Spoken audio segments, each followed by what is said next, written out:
lab where I work is not a regular sort of lab. We wear protective equipment and do decontamination protocols to ensure that anything on the inside stays there and doesn't escape.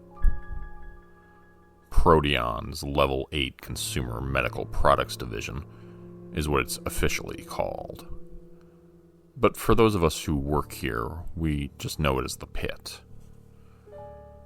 We're on the furthest floor down from the main level, far away from the gleaming offices of the 39th floor, where suited executives discuss business portfolios while sipping lattes and smoking cigars. Despite its name, the pit is well lit at least. The bright fluorescent glow of the lamps overhead cast everything in a stark, shockingly electric white. You almost have to shield your eyes from all the reflective, polished steel surfaces belonging to high-tech equipment. Everything from stirrers, hot plates, precision balances, incubators, microscopes, and pH meters, all top of the line. I'm not supposed to talk about what we're working on down there, in the pit. But I guess it doesn't really matter anymore. Not to me, at least. We did experiments down there. Things which I deeply regret. Our assignment was to create a biological solution to assist people with weight loss. The idea was to design a genetically modified tapeworm that would help people reach their desired weight, then could be drawn out with a biologically implanted trigger. It sounds disgusting, I know, but you'd be amazed what people will do to lose weight. I was shocked to see a human volunteer amble into the laboratory one day. He'd been forced to sign several NDAs and was told not to say a word about the pit to anyone. The man was over 300 pounds, and he was eager to try the new treatment we were offering. Even when we told him what it was, he didn't flinch. He just agreed enthusiastically, asking how the genetically modified tapeworm would be implanted. After the procedure was finished, the man stood up from the steel examination table looking excited. He said it was the first day of the rest of his life, and he couldn't wait to see the results from the treatment. It took all my effort not to throw up, just thinking about that worm squirming around in his belly, sniffing for food. Since I was assigned as lead for the project, the man was given my work cell phone number to call in case of emergencies or issues with the worm. We didn't anticipate anything unusual. We had simply modified the worm's genes to exit the body when we told it to. But still, this was experimental, and I was a little worried about testing it for the first time on a human. I had been working at Proteon for long enough to know better than to ask questions, though. The last whistleblower at the company had been met with an unfortunate demise. Weeks went by and the subject reported weight loss in excess of 15 pounds.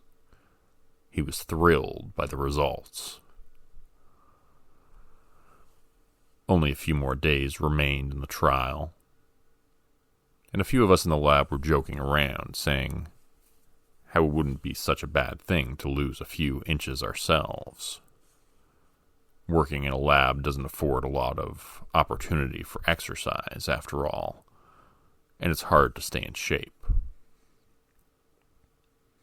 I wasn't the first one to swallow one of the worms. Kevin did it first, and then Lisa, and then Rebecca. I felt an odd sense of peer pressure to join them. "Come on, Jake," Rebecca said, prodding me with her elbow. Imagine what it would be like to be 50 pounds lighter. She said this while looking at me flirtatiously. We were both on the bigger side, and I thought about the two of us looking fit and skinny, running on the beach and having sex in the back of her Jeep Cherokee. She would definitely let me have sex with her if I was skinny, I thought. With that idea in mind, I held up the worm with my forefingers and dropped it down my gullet, like a kid during recess trying to impress the cool kids. Except we had all done it. We had all ingested the creatures, designed by untested science, and we were about to pay the price. For a little while, things were good. I started to lose weight slowly at first, then a little more every day. Despite eating ravenously at times, the fat continued to burn away, disappearing effortlessly. I wasn't exercising or doing anything different from my usual routine. If anything, I was eating more, feeling like no matter how much I shoved down my gullet, I was always hungry. Despite feeling tired and hungry all the time, I was encouraged by the weight loss. Just like our subject, I found myself stepping on the scale and seeing I'd shed 15 pounds in a matter of weeks. As I stepped off the scale, though, I felt something stirring inside of me. The worm, I assumed. But it felt larger now, like a python, uncoiling itself and yawning as it awoke for the day, hungry for a meal. That made me feel unsettled, but I tried to ignore it and went about my day, going to work as usual. I attempted to reach the subject of our experiment, but he didn't pick up the phone. It was the second day in a row he hadn't answered. He's probably busy with a hot date, Rebecca said. She was looking good. The missing weight around her face was already noticeable, and despite her color appearing slightly gray, I thought her ass was getting a nice sort of peachy shape to it. How about the two of us go on a hot date tonight? I asked her, feeling impulsive and more confident than I have in years. Le Chateau. Tonight at 8? Her cheeks colored with a rosy blush. Hell yeah, she said, smiling and showing her tiny teeth and tall gums. Her glasses fogged up as we kissed behind the centrifuge. That night I went to her apartment to pick her up and knocked on the door. She opened it, looking a little green in the face. Come on in, she said, gulping. I just need a minute. I'm not feeling well all of a sudden. I went in and sat down, feeling not so great myself. It was just hitting me at that moment, a sensation like I was spinning and standing on top of a very tall building. Sitting down hard on the couch, she plopped down beside me. She set her hand down on my leg, and I noticed dully that something was moving underneath her skin, burrowing like Bugs Bunny. It didn't even register to me that I wasn't surprised as I should have been when I saw the same thing was happening on my own arm.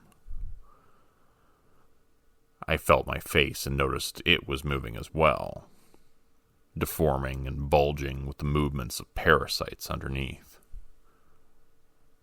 Not just one worm now, but many of them. And they weren't only in my stomach anymore. Now they were everywhere. Your face, Rebecca sputtered, her eyes glazing over and looking moist with tears. Your face is moving. Whatever these things were, they were multiplying. And they were making us brain dead as they chewed on our gray matter.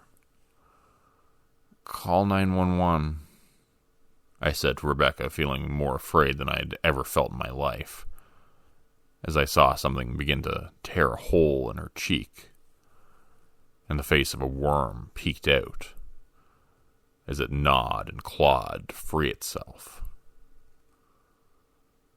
All I could feel were the teeth of 1,000 parasites, growing larger by the second as they fed upon my flesh, and their mother in my belly, a 6-foot snake, uncurling and shifting with displeasure,